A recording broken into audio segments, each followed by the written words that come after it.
Hey everyone, I'm Jean Chatsky. Thanks for joining me today on HerMoney. I want to dig in a little bit deeper to something that we have been talking about a lot on this show, which is being intentional with the time that we spend working and adjusting our schedules so that the hours that we do work actually work for us, whether it's 9 to 5 or 7 to 4 or something else entirely.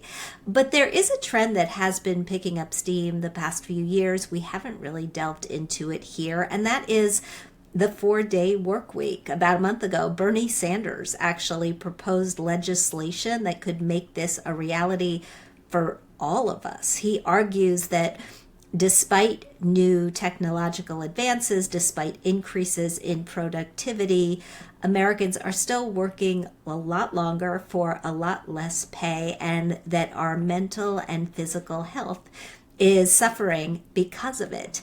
The data shows he is onto something. According to a study out of the UK, companies that switched to a 4-day work week as an experiment, they did this last year, are now reporting happier workers, lower turnover, and this will make the bosses in the crowd happy, greater efficiency.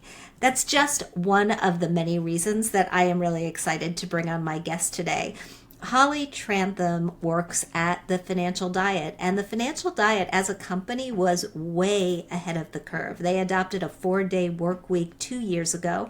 They have never looked back. Holly's the creative director of the Financial Diet, been with the company since 2016. She is the author of their second book. It's called Beyond Getting By, The Financial Diet's Guide to Abundant and Intentional Living, and she's joining us today to talk about the positive changes that they've seen from adopting this model and a lot of other strategies that we can all use to create and pay for a life that we truly enjoy. Holly, it's a pleasure to have you here. Welcome.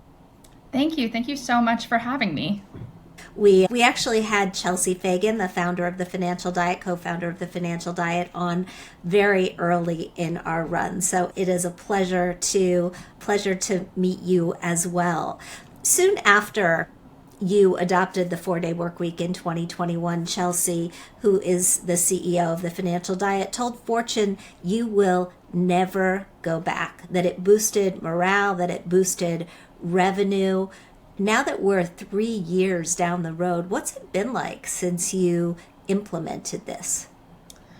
Yeah, truthfully, I can't believe it's been 3 years. It feels like it was kind of the ethos of our company even before that. We always did summer Fridays. We've always been really respectful of everyone's time and our own work-life balance. So I really can't imagine going back. And I think that's very true for everybody on our team, especially we have mothers on our team. I know that it's a humongous game changer for them to be able to have a day a week that is not revolving around work or managing a child, especially if they have other childcare. So yeah, I think that the reason it's been able to work so long for us at this point is because we're all equally invested in it. And we're a small team, right? So we have to have a sense of ownership over our different areas. If one person isn't doing their job, it's going to be really obvious. At the same time, we have gotten into some issues at various points where one person is taking on more than they should be and accidentally going over the hours that we're supposed to be having every week. So we've been able to address those issues at the outset and have these conversations and reassess our workflow and what's working and what's not, and get to the bottom of it, because we really don't want anybody to be working more than the 32 hours that we are allotted every week. And, I think we have a great team that's all just really respectful of each other's time and really respectful of setting meetings only when they need to happen, and keeping meetings to 15 minutes. They don't all have to be long, eliminating extra work that actually doesn't matter, and just like really assessing and making sure all of our time is going to the best use possible, because we don't want to be going over that time. Were there initial concerns about not being able to get everything done? And I'm really eager to hear more about the increased revenue and how you track that and how it happened. Yeah, so there definitely were some concerns about people not being able to get things done. I should say because we had a CEO and have a CEO who was herself so invested in the experiment, she doesn't want to work more. So she was invested in making sure everybody else is also at the same, working at the same level. So I think that we just, from the outset, we were tracking our time pretty consistently. I think I was most worried about how clients would perceive it, but really it hasn't had that much of an impact. The concerns were mostly just making sure everybody actually got everything done in those hours and wasn't continuing to go over, because we really wanted this to work. So we were really invested in making it work. But in terms of profitability and revenue, I think that what this has given us is a lot of clarity on where our time is the most valuable. At the end of 2021, for instance, we stopped publishing on our website. It was just not, for a few years there, it was already not really seeing the same ROI as it had early on in TFD's years. And after, I think at that point, we had done the experiment for the 4-day work week for about 6 months. And I just think it had already been slowing down. And because our time was so much more valuable, we had to fit more into those hours. It just was becoming clearer that was not going to be a place where our hours were worth much compared to our other platforms, which have been able to grow, right? So we've also been able to, especially in the past year, we've started putting more time and effort behind things like our membership program, which is a lot of content behind our paywall, and we're seeing much more value from that and a lot higher ROI on our hours from that, because we have been able to just so clearly focus on the channels that are actually making us money. So interesting. What do you think of Bernie Sanders' proposal of a 4-day work week across the board? I mean, I love the idea of it. I think it's a wonderful thought. I think it's really amazing that it's being talked about at a legislative level. I think it's a long shot that would ever pass at this juncture, but crazier things have happened, I guess. I think it's an important reminder, too, that there are a lot of other things that America should be better at when it comes to work-life balance, in a lot of ways that we are still behind other countries that are not just the 4-day work week. I think I totally agree with Bernie. I obviously, I'm a big advocate for the 4-day work week. I think that for most jobs, it does make sense. I was reading even about a hospital system in a different country that adopted this recently. It worked perfectly fine. So I think it's very possible for a lot of other companies. I do think the bigger experiments, I think Microsoft Japan did one, the UK one you spoke of earlier, those are going to be more relevant for a lot of companies than TFD, we're a very small team. But yeah, we're just behind in terms of healthcare, paid time off, parental leave. There are a lot of things that we should be doing at the legislative level, not just the 4-day work week. And I hope that this push starts pushing those forward as well. Let's talk about your money. You have said that your financial life is quote unquote unimpressive. What do you mean? I mean, you work for a company called The Financial Diet. Clearly, you know what you're talking about. I'm impressed. Oh, thank you. So I should say, a lot of the book is tongue in cheek, and I think when I talk about someone like me having an unimpressive financial life, I'm purely talking about traditional markers of financial success, because I don't own a home and I don't own a business personally. And I think it is disingenuous and insensitive to say that someone like me isn't financially successful, because, my husband and I both have good incomes. We have a robust emergency fund. We max out our retirement accounts. We are able to invest. Otherwise, we have a big nest egg in investments in addition to our retirement accounts. We take great trips every year. We have, I would say, a very high level of financial stability. We just don't own a home, and we haven't made a ton of money off of getting in on the ground floor of some big stock or something. My husband works in tech too, right? So he has all these friends who have giant sign-on bonuses for going to work for a big tech company or a startup and get stock options and that. And he has a much more traditional employment situation that has its own very good benefits that I think are worth it, but are not as flashy. So I think that I don't have the kind of financial life that I think is going to make any headlines, but I think I have especially compared to the average American household, a very privileged and very financially successful life. I agree with you. I think that the point that you make about investing alongside your retirement accounts, building wealth in some other way alongside your retirement accounts is right on the mark. What people forget about home ownership is that although we have had spikes in home values specifically through the pandemic, for a long time the price of a home basically just kept pace with inflation. It went up a little bit every single year, and what you had, if you ever got to the end of a paid off mortgage, was basically a chunk of cash that you could either use to live in or you could use in some other way. You're building that chunk of cash in a different way. A lot of people say, okay, I'm not gonna own, I'm gonna rent and I'll invest the difference, and they never do.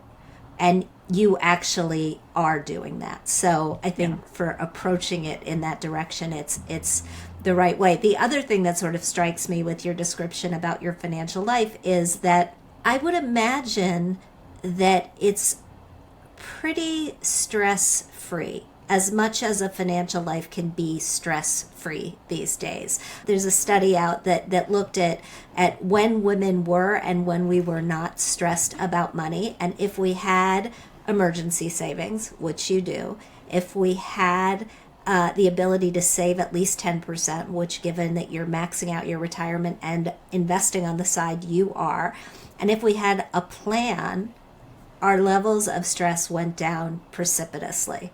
So are you feeling that level of not being as stressed? And do you have a plan of where you want to go in the future?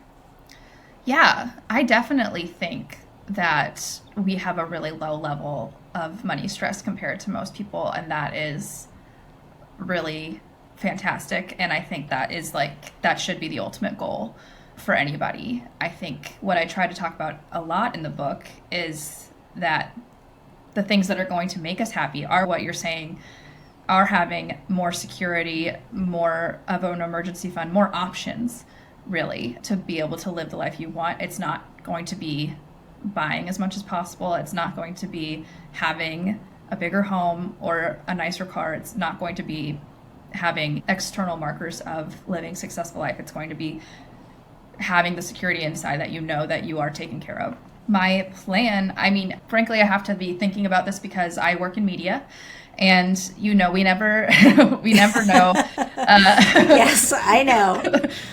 What that's going to look like in the future. I think I've been very lucky with my job at TFD. I've been here almost 8 years. I have been able to grow a lot with this company, and we're in a very lucky period of growth right now. Like, it's not like everything is always so rosy, but I think we did a big pivot on our YouTube channel in the last 6 months, and it's been to doing fewer episodes, but longer form ones. So we're just doing one longer video essay a month rather than a bunch of shorter videos.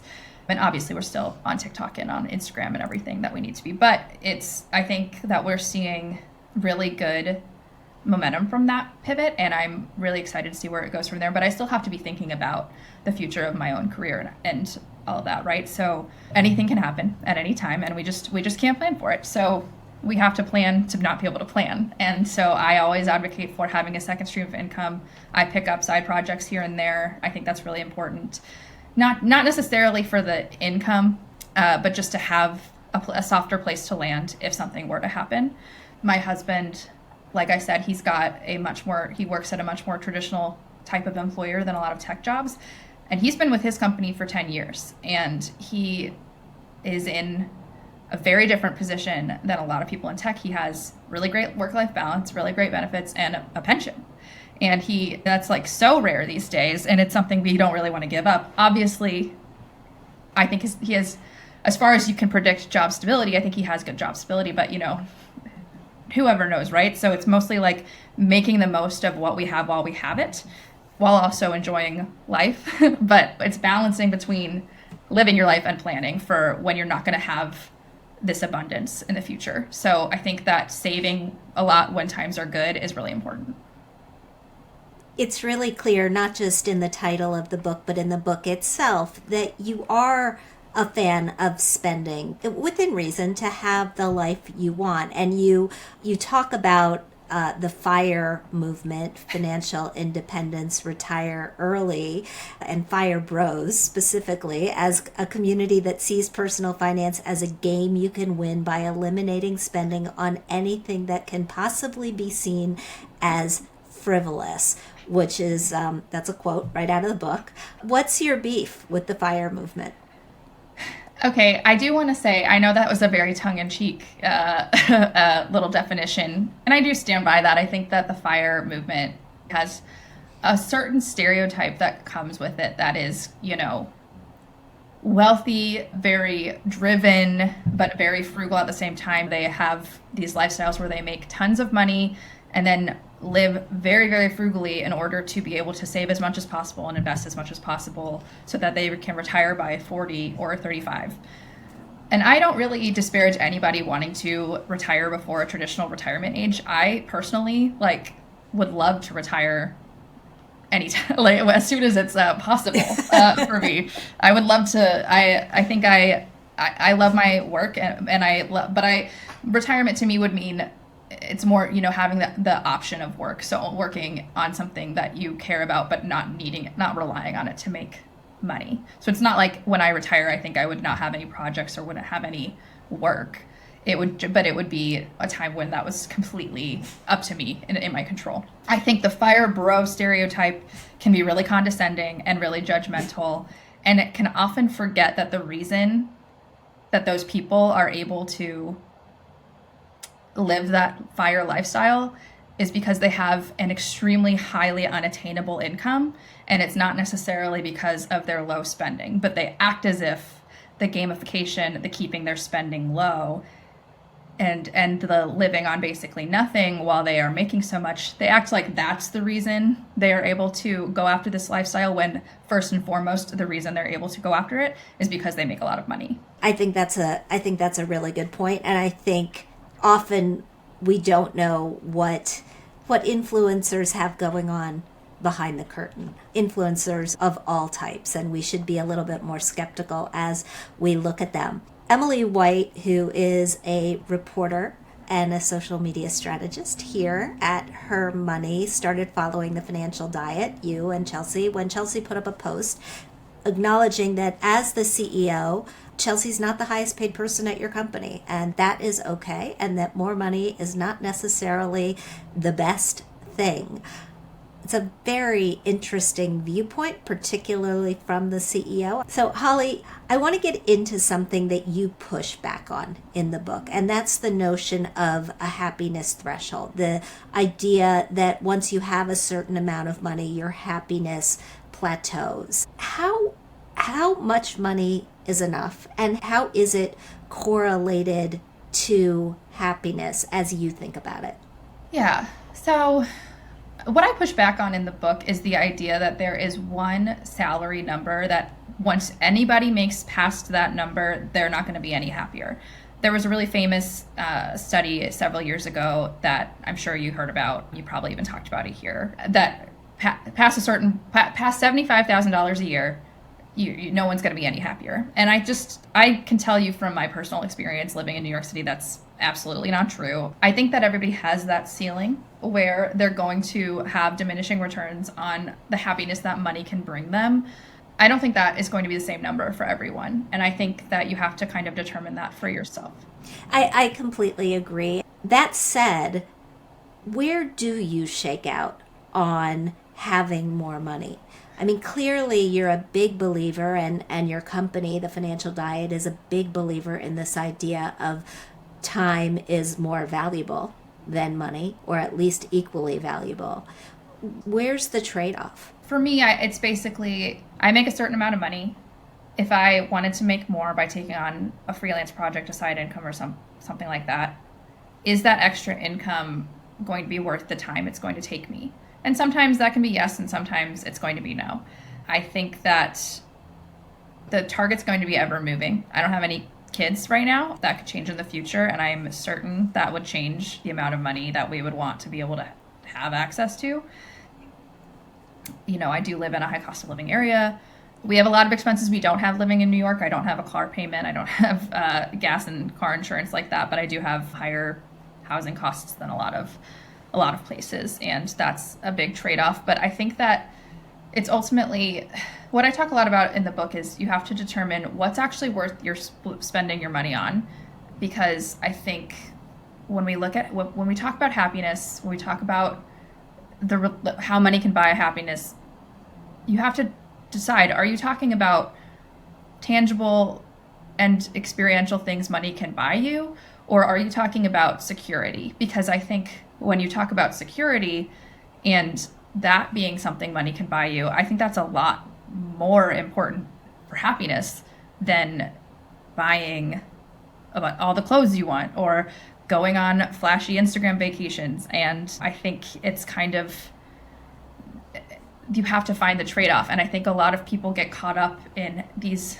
like I said, these external markers and things that we think are going to make us happy, in lieu of saving more for the future, putting more in investments, building a nest egg, giving yourself and your future self more options.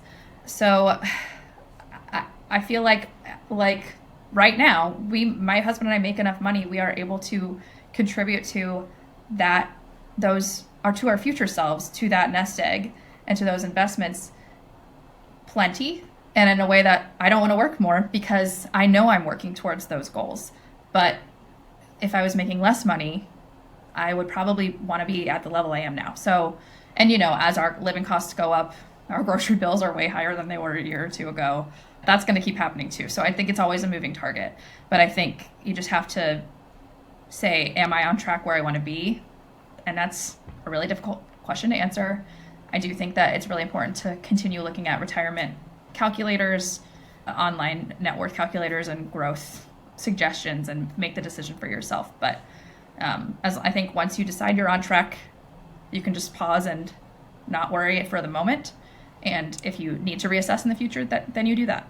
Thinking of your future self is not something that human beings are particularly good at. In fact, it's something that we are really bad at, because that future self, that me 30 years from now, is a total stranger, right? I don't know her. I don't know what she's going to want. I don't know what she's going to need. It makes it hard to empathize with her and the situation that my current behavior is putting her in.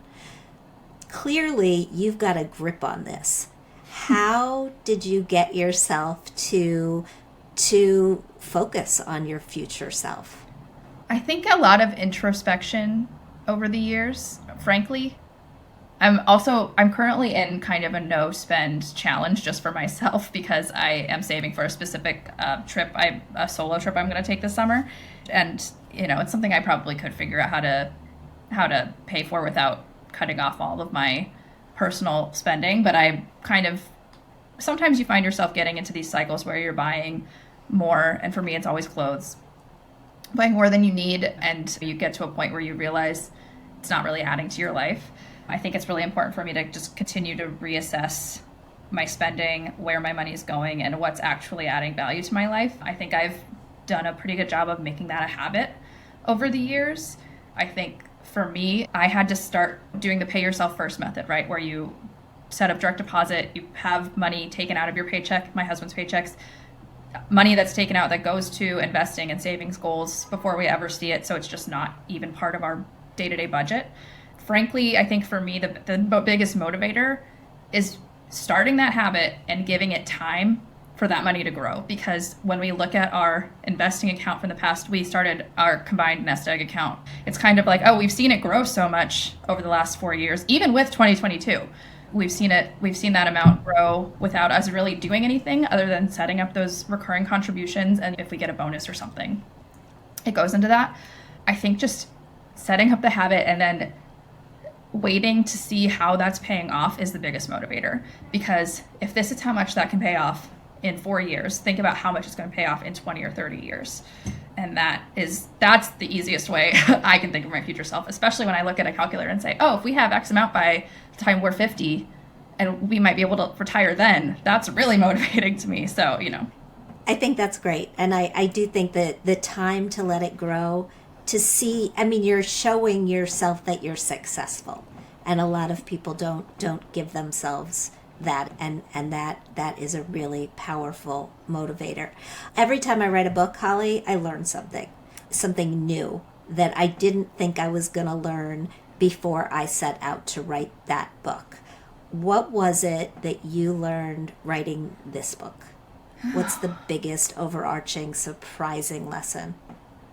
I don't know if I would say it's surprising, but I think that the biggest lesson I learned writing this book is the importance of community, and I think how especially living abundantly is so much a mindset of generosity, and a generosity of spirit as much as money. I think everybody I spoke to, whether it was Eve Rodsky talking about the idea of unicorn spaces and creating these anti-burnout outlets, taking an interest in your own life, to Tiffany Dufault talking about her concept of dropping the ball, which is her book that she wrote about domestic labor and creating more equitable home lives, to Ryan Houlihan when I talked to her about forming a union.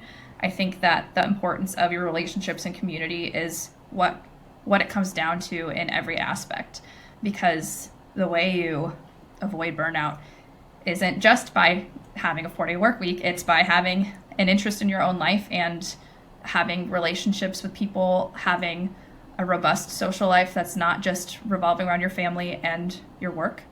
You're having an equitable home life means you have an open, honest, mutually supportive relationship, whether that's with a spouse or a partner, partners, or a roommate. And I think we kind of look at personal finance sometimes as a set of individual decisions, when in reality, our relationship with money has a lot to do with our relationships with other people, especially as you earn more. I think it is important to strive to earn more over the course of your career, but as you earn more, it's also equally as important to say, how am I helping others benefit from what I've learned from all of this?